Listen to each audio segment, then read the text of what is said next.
Taala'nın buyurtқан амалдарын орындау үшін келгенбіз.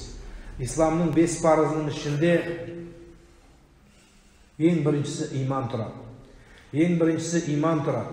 Екіншісі намаз тұрады. Үшіншісі ораза, төртіншісі зекет, бесіншісі қажылық тұрады.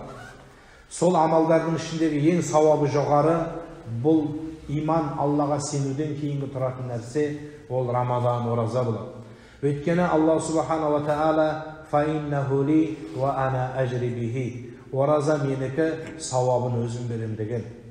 Тек қана оразаның сауабы қашан болады? Ниетіңіз дұрыс болғанда ғана болады. Не үшін? Қандай ниет? Атақ үшін, абырой үшін, жасыңыздың келгені үшін емес. Аллах Тағаланың ризалығы үшін, Құдай Тағала маған риза болсын деп, құлшылығы деп жасағанда ғана болады. Ел мені шақыру керек, мен ораза ұстадым, ауыз ашарға баруым керек. Бір кісі айтып еді, мен ораза ұстасам да мен ешкім шақырмай жатыр деп. Сол сияқты сені ораза ұстағаның елге міндет емес, үйдегі қатын бала шағаңа міндет емес, сенің ораза ұстағаның ешкімге керегі жоқ. Тіпті өзіңнің басына бұйыра ма, бұйырмай ма, оны Құдай өзі біледі. Біз біреу үшін ұстағандаймыз көбіміз оразаны. Осы жылына ораза келетін кезде бір-бірімізді құттықтаймыз да, сол нәрсе сол күйде қалып қояды. Рамаданды бір мектеп деп айтады ғұламалар. Мектеп деген, мектепке кірген бала өзгерген сияқты Рамаданда өзгеру керек. Өткен жылғы оразаға көз тастаңыз, ұстаған шығарсыз, қабыл болсын. Бірақ биылғы оразадан не өзгердіңіз? Не өзгеріс келді сіздің қара басыңызға?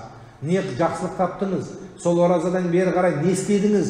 Қандай сауап істедіңіз? Кімді намазға жықтыңыз? Кімді оразаға жықтыңыз? Өзіңіздің қандай мінезіңізді түзеттіңіз? Қандай өтірігіңізді қойдыңыз? Қандай сүре жаттадыңыз? Қандай харамнан қаштыңыз? Қандай әдепсіздіктен құтылдыңыз? Осы нәрсені өзгеріс келмейінше ораза қабыл болмайды деген сөз бар.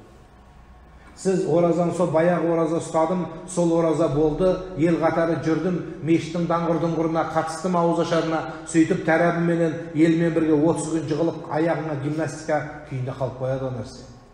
Ла тамунну алайя исламакум. Қадыр түнінде, ораза түнінде мешітке адам толып сыймай кетеді, Қазақстанның қай мешітіне болса да.